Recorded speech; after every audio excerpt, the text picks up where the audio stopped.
challenge and an opponent that you know very well. Huh? Yeah, great football team, obviously very well coached, and sixth-rate team in the country. And again, it's they're in the finals last year against Alabama, very competitive, but just really again, there's no holes there. Offensively they can hurt you in a lot of ways, and defensively they led the country in turnovers last year. They're very well coached. Very diverse in what they do. Special teams is excellent. As I was walking in, I heard you had to be talking about Pettis, about the punt returns, and very dangerous guy with that. And they just do a good job all the way around in every phase of the game. From the game at Alabama, the experience your players had there, what they proved to themselves or what they learned about themselves, what did you see happen?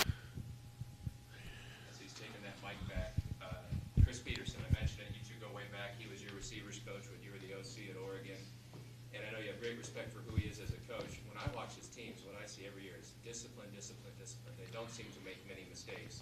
Does that up the ante for you guys to be as disciplined or more so than they are? Not just because they are, which they are. And discipline is something that doesn't just happen on the field. It happens in everything that you do in a program.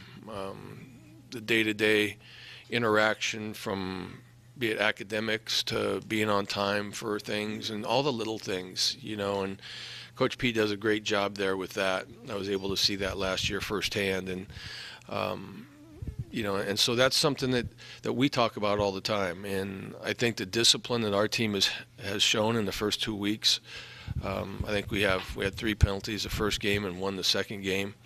So our guys are making good decisions, and but you have to do that with a team like Washington that won't beat themselves because they are disciplined. You have to do the same thing, and it's a goal no matter who we play.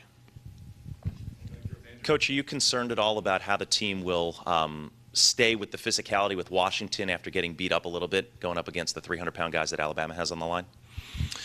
No, I mean we have 300-pounders too, so it's not, we're not 100% outmatched by any means, but it's all the things that go into it. It's the quickness, it's the speed, all that, but it's important to get recovery after a game like Alabama that was so physical, and there are a lot of heavy shots in that game. A lot of guys did get bruised and battered a little bit, but that's what recovery's for. Yesterday we had a good day of recovery, and today they're off. And how we practice, we tend to recover really well toward the end of the week. And so, but it's going to be another physical game. There's no doubt about it. Coach, through 2 games, what do you like about Chase and Virgil's play so far? What positives have you taken away? Well, he's managed the game really well. He's made good decisions. He made one poor decision last week with the interception, but besides that, he's going to the right place with the ball. He's getting guys into position, whether it be with shifts and motions, and he's going to the right spot with the ball. And last week we had 5 drop balls, and that's not really on him. He put the ball where it needed to be a lot of times. Not perfect by any means, but you're playing against a great #1 team in the country. Not many quarterbacks are going to be perfect ever, especially against the speed that they had. But I thought he did a really good job of managing our game plan. Our game plan was, get the ball out of our hands and do some things versus their pass rush, and I thought he did an excellent job of that. And like I said, we haven't turned the football over besides that one toward the end of the game there, but he's making good decisions. There's a couple throws that he missed that are easy for people to see, and that's very visible. Sometimes you forget or you overlook the good throws that he made that you alluded to that were dropped. So how do you kind of balance those two? I mean, has it been a bigger problem, the drops, or has it been a bigger problem, the throws that he hasn't made that were kind of relatively easy? Well, no, in the first game, I think it was evident of the balls that he missed were pretty simple, and he had his eyes in the wrong place and was kind of confused about a coverage and then try to get there late. Last week, though, maybe he missed one ball that was evident, the ball behind Rice as he's crossing the field, but besides that, he scrambled out and threw a beautiful ball to Jordan down the sideline that should have been caught for a big play. And made some other really good throws, so he didn't miss guys, like the first game he missed a couple that, you think, wow, that's a pretty simple throw. But this game, that wasn't the case. I thought he was fairly accurate with the football. Like I said, here or there, no quarterback's going to be perfect in any game. I don't care who you're playing, but he managed the game well and for the most part put balls where they needed to be. And is it a conscious decision on your part to, when you remove him from the game, to do it after a positive, like a touchdown pass? No, I mean, that's a good point, because if you did it after a negative play, then it could be construed a different way, but that wasn't the case at all. It was after that we were going to get Marcus in, but then they went on a long drive and ate some clock on the last touchdown drive that they had, and so that's when we put Marcus in. But it wasn't a conscious effort, okay, there's a good play, let's pull him out now. It was more about time. Want the guys to work through things, work through adversity and come back and give them a chance to work through that, which I thought they did. It's 13-7 in the second half, and Alabama went on a long drive and, scored a touchdown at the end, but played them fairly evenly, down the stretch. And so if you don't give them the opportunity to work through it, if you make wholesale changes and guys start, were we going to win the game at that point? No, we weren't. The lead was too big, but it still gives our guys a chance. He's had starters in. It still gave our guys a chance to compete and overcome some things, and I think it was a good experience for us. And I don't know if you'll answer this one, but do you anticipate it'll be the same this week with Chasen starting and getting the majority of the playing time? Each week's a different week. There's no set plan going into. I'm never going to back ourselves into a corner and say after 2 series this guy's going in or whatever. If a guy's playing well and we're moving and we're doing things, then we'll let it roll. But we'll see how the week of practice goes. Practice is big. How they handle the game plan, what the game plan is. Again, Marcus has only been here a short amount of time.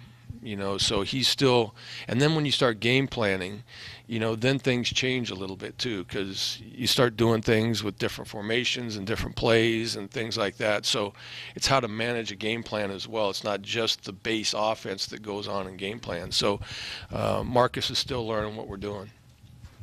Would you have liked to get Hokett more involved in that game, maybe some more carries early? No, I mean no, I mean we have 4 backs there that anytime you have 4 backs, it's a challenge to get the ball in their hands.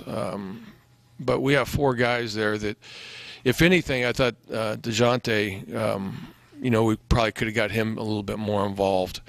But no, we rotate those guys in and out depending whether it be play or whether it be how they're feeling or, keeping them fresh and stuff like that. So Hokett got enough touches, and the guy that really didn't do as much was DeJounte, that he did from the first game. With the possession where Marcus was in there, you decided not to try to score at the end and let that time run off. Were you concerned that it would have been bad sportsmanship to use a timeout there and give Marcus that chance to punch it in? Well, we're going to try to make a first down and then maybe spike it and get something done, but the play went to where we threw it out to the side and the clock ran out, so, but yeah, I felt at that point, there is a certain amount of sportsmanship that goes into it. Alabama toward the end wasn't really trying to, put the throttle on us or anything like that. They'd made some changes and we made some changes and things like that. We had a deep ball called a couple plays before to get it down there. And then he had to get rid of the football. He didn't have a chance to get it to him. But a little bit of both went into it. And with Chasen, I know you've seen the development of a lot of quarterbacks over the years, and all of them probably have a turning point where they step up to a next level. Just just looking at his last 2 plays, you take the timeout, it's 3rd and long.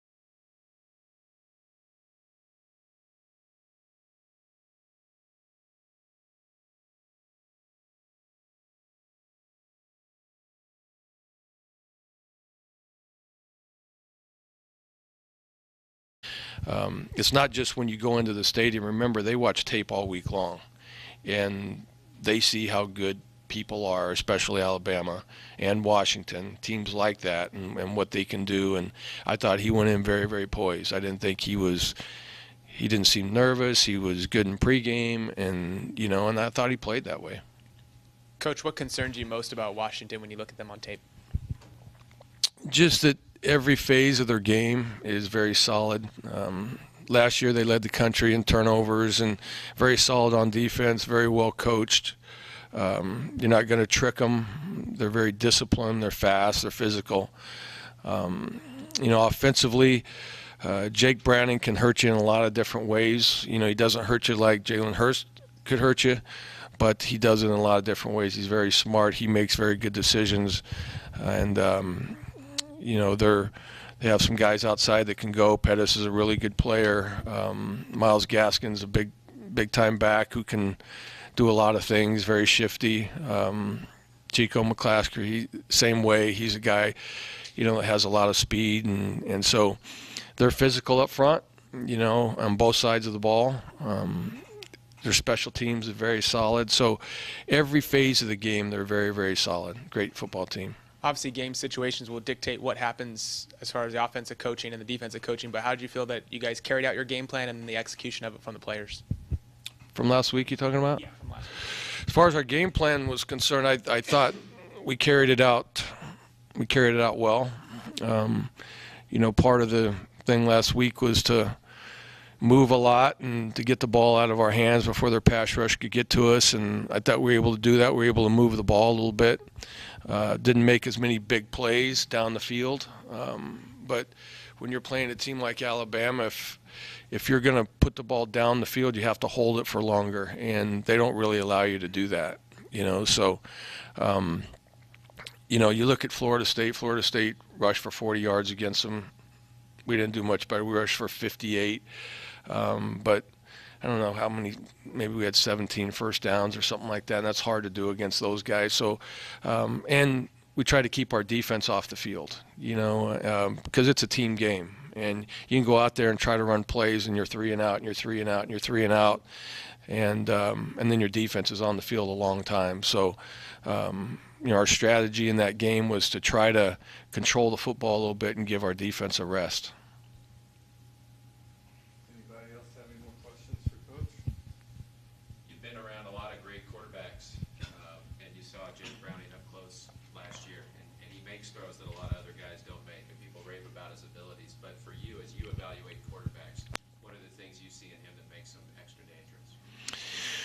He's the ultimate student of the game.